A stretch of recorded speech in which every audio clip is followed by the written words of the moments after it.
Certains les appellent coupé break, d'autres break de chasse, mais au fond, peu importe la sémantique, ce qui compte, c'est la grâce singulière de ces carrosseries dont le nombre au XXe siècle n'a pas excédé la dizaine de modèles. Parmi ceux-ci, on compte des créations artisanales construites à l'unité, telles que les Shooting Break créés par Harold Radford sur base Aston Martin ou les Eventer développés par Lynx en partant de la Jaguar XJS. Des exemplaires uniques comme la Peugeot 504 Riviera et la Lancia Gamma Olgiata dessinée par Pininfarina ou bien la Ferrari 330 GT 2+2 due à Vignale, mais aussi des machines de plus grande série parmi lesquelles la Lancia Beta HPE aura été de loin la plus produite. Tout à la fois originale, pratique, élégante et sans réel équivalent sur le marché, il s'agit sans doute de la variante la plus intéressante, esthétiquement parlant, de la tentaculaire gamme Beta. Retour donc aujourd'hui sur son histoire.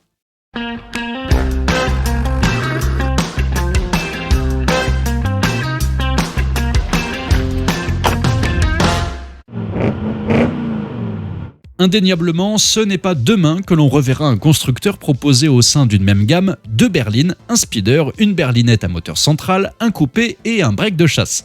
Apparue il y a 52 ans, la Beta, initialement une 4 portes fastback dont la ligne n'avait rien de particulièrement émouvant, aura très généreusement essaimé au sein du catalogue Lancia dont la diversité à la fin des années 70 devrait faire honte aux responsables de la situation actuelle de la marque. Pour autant, racheté par Fiat en 1969, Lancia n'était déjà plus le constructeur avant-gardiste d'autrefois, réputé pour ses innovations techniques comme pour la qualité de finition de ses voitures. Le géant turinois avait imposé à sa nouvelle filiale des règles de saine gestion que ses précédents dirigeants, Gianni Lancia puis la famille Pessanti en tête, avaient joyeusement négligé avec le résultat que l'on connaît. Et, rationalisation industrielle oblige, la berline Beta, présentée lors du salon de Turin 1972, devait beaucoup à Fiat, à commencer par les brillants 4 cylindres double arbre dus à Aurelio Lampredi qui animait l'auto, au demeurant accueilli plutôt fraîchement par les amoureux de la marque. Pourtant, le plan produit élaboré par les dirigeants de Lancia allait se révéler particulièrement ambitieux dans les années à venir, puisqu'il consistait, en toute simplicité, à reconstruire entièrement la gamme, et ce en respectant, autant que faire se peut, l'identité et le prestige de la firme, caractérisée à la fois par l'élégance de ses voitures de route et par l'ampleur de son palmarès en compétition.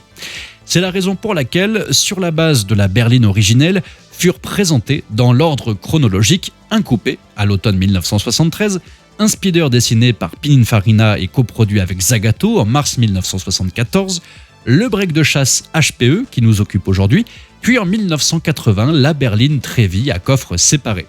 S'y ajouta la première série de la berlinette Monte Carlo présentée en mars 1975 mais séparée de la gamme Beta à partir de 1980.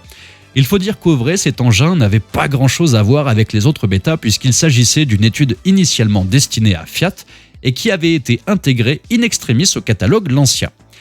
Il n'empêche qu'au mi-temps de la décennie 70, l'amateur n'avait que l'embarras du choix et il existait pour ainsi dire une Beta pour chaque usage, Lancia étant susceptible de répondre aux attentes les plus diverses, du conducteur sportif au père de famille en quête de volume habitable et de respectabilité, en passant par les amateurs de conduite cheveux au vent.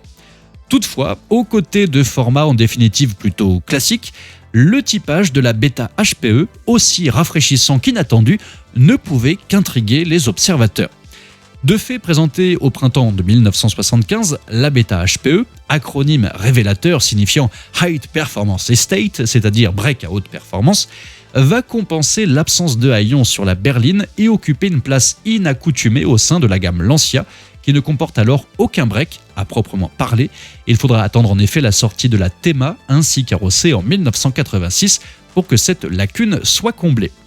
En ce sens, il s'agit bien d'une vraie Lancia qui démontre qu'en dépit de la tutelle de Fiat, le constructeur est toujours capable de concevoir des automobiles décalées et dépourvues de concurrentes directes, à l'exception de la bien plus confidentielle Reliant Scimitar GTE, l'anecdotique Jensen GT s'avérant bien moins diffusée encore.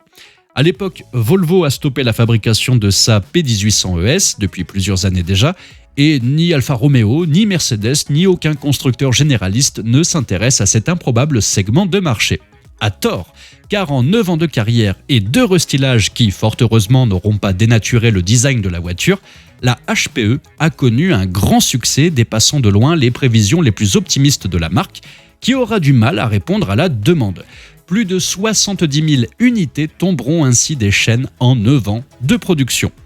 Dessinée en interne, la Beta HPE a bénéficié d'une conception astucieuse consistant à associer la proue du coupé à l'empattement de la berline, plus long de 19 cm, autorisant de la sorte l'implantation de 2 places véritablement utilisables à l'arrière, ainsi que l'aménagement d'un très vaste espace de chargement, le tout étant habillé d'une carrosserie digne des plus belles réalisations italiennes.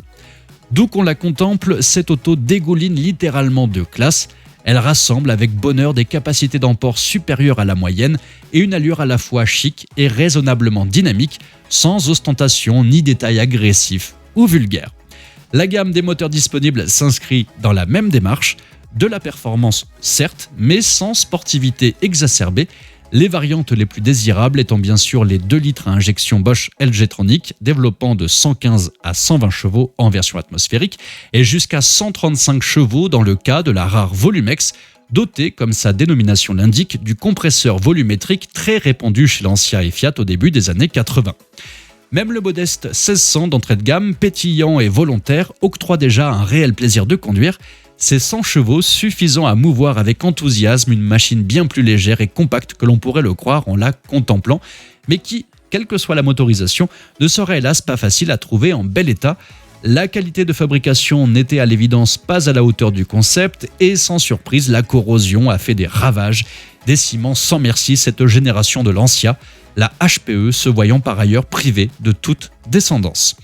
De façon incongrue, le nom HPE sera pourtant réutilisé par la marque à 2 reprises, en 1995 pour désigner la version 3 portes de la Delta de 2e génération, puis en 2006 pour présenter le concept car annonciateur de la Delta 3, et enfin tout récemment sur le manifeste esthétique Pupiura, c'est-à-dire 3 voitures qui ne recèlent aucune filiation avec la HPE originelle. Dans la revue Gasoline, le journaliste Marco Visani rapportait il y a quelques années la réflexion d'un dirigeant de BMW formulée auprès d'un homologue de chez Lancia au sujet de la Beta HPE. « Vous avez lancé un chef-d'œuvre, mais vous ne l'avez pas compris et il va mourir entre vos mains. » Et je crois qu'on ne pourrait pas mieux dire. Et vous, comment trouvez-vous cette Beta HPE? Dites-moi ça dans les commentaires. N'oubliez pas de vous abonner pour ne pas louper nos 2 nouvelles vidéos chaque semaine. Likez, partagez et on se donne rendez-vous très vite dans la prochaine vidéo. Ciao!